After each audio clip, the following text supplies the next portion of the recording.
Yang pinapakita kong signature na yan daw po ay fake.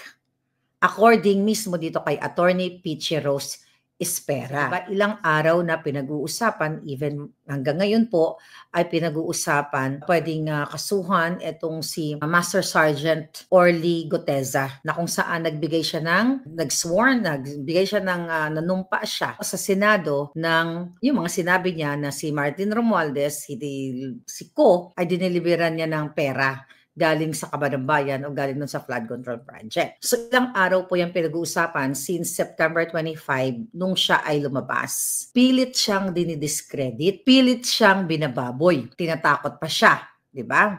At nag-release ng statement etong si Attorney Peachy Rose G. Espera. Ito yung kanyang signature nung nag-release siya ng statement. Ito ang basahin natin, Espera Law Office. Ang sabi ito, Espera Law Office, demand for immediate takedown, correction of an FB post on a falsified document bearing my notarial name and signature. Ayan ang message niya. Dear Sir, Madam, I write in relation to the public publication on your official Facebook page on ABS-CBN News on or about September 25.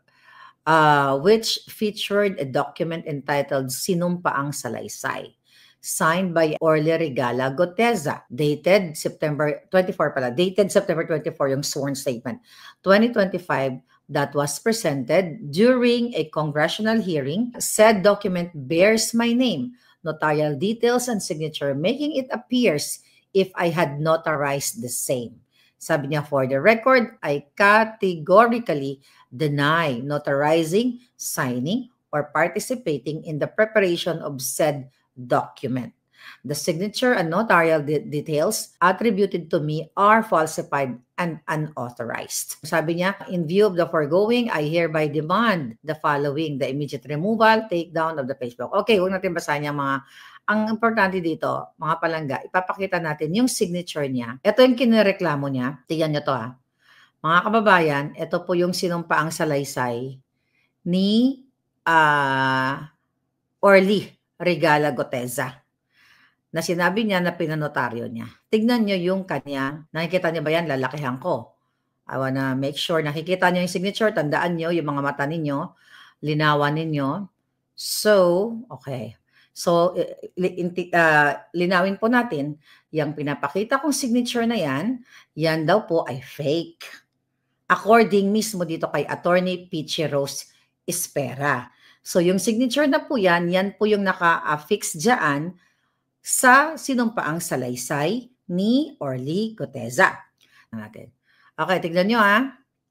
Yan ngayon yung letter niya ng September 25. Magkaiba nga naman, di ba? Paano natin malalaman kung nagsasabi ang abogado ng totoo? Kung siya ba ay binago niya ang kanyang signature? Naghanap tayo ng mga previously na ninotarize ni Attorney Peachy Espera. Tandaan nyo nakita nyo na yung picture, yung ano na yan. At tayo ngayon ay pupunta sa isang website. Pupunta tayo dito sa Tourism Infrastructure and Enterprise Zone Authority. At hahanapin natin yung signature ni lawyer kung saan nagnotaryo din siya. Okay, nakikita nyo yung website na yan. So dito mga kababayan, sa Darioc Hills Eco-Tourism Center Development and Project, nag-sign ng Memorandum of Agreement etong abogado na sinasabi niya na hindi daw yun yung perma niya. Silipin natin ang contract. Dito sa website na ito, tiesa.gov.ph siya na. So may nag-send sa atin na kung saan pumirma ng contract agreement si lawyer. Ito po yung sinasabi ko kanina. Okay? Ang pangalan ng lawyer, di ba, na pumirma ay si Attorney Peachy Rose G. Espera. So itong contract agreement na ito mga kababayan ay nasa website ng government website.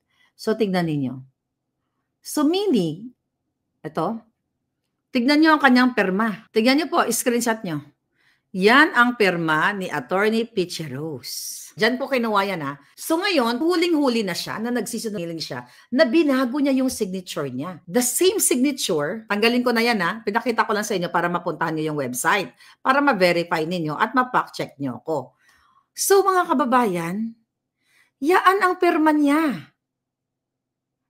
Okay, dalawa actually yung agreement na yan. Ngayon pupuntahan ko uli yung pirma niya kay Guteza. Mga kababayan, paano naging fake yan? Sabi niya fake daw yan. Mamaya i-post ko po yan sa Facebook natin. Fake daw yan. So meaning, dapat siya yung kasuhan. Siya dapat ang madisbar. Kasi nung nag-release siya ng statement, here, nag-release siya, binago niya yung signature niya. Ayan po yung signature na. So yan daw ang signature niya. Tapos ito ang pinresent ni Guteza na sinasabi nilang fake. Fake daw. Pero dito sa website, ng government website, ito nga, puntahan nyo, i-check nyo, huling-huli na binago niya yung kanyang signature.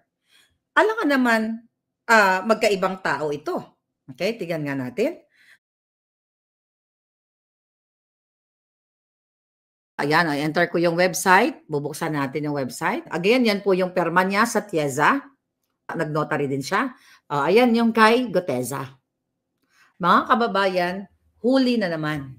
So, naintindihan nyo na, ang sworn statement ni Guteza ay real. Kasi dun sa mga previews na ninotarize, itong lawyer na ito, mga kababayan, si Espera, yung mga nakaraan niyang ninotaryo ay match dito sa sworn statement ng Guteza. Now, dahil I don't know anong pumasok sa utak niya, sino ang nag-utos sa kanya, whatever, ngayon binago niya yung signature niya. You cannot do that.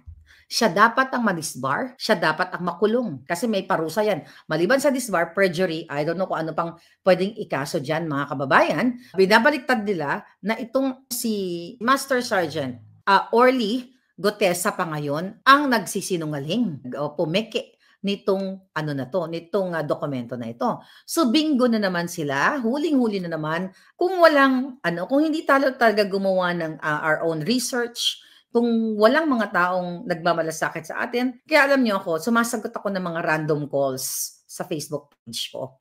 Sabi ganoon sa akin, Miss Maharlika, paki-check niyo nga po ito. Okay?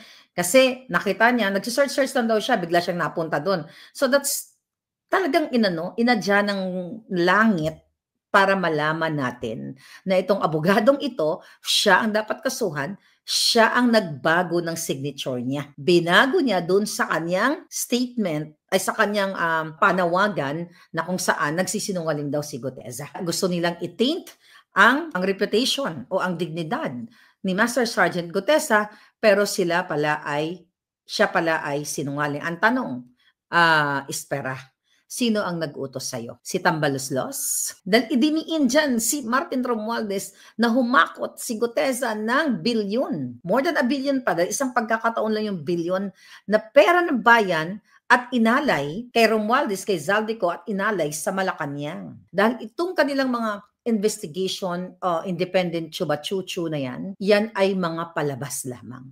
Dahil dito sa araw na ito, sa ipinakita nating signature, ay talagang nagsisinungaling siya.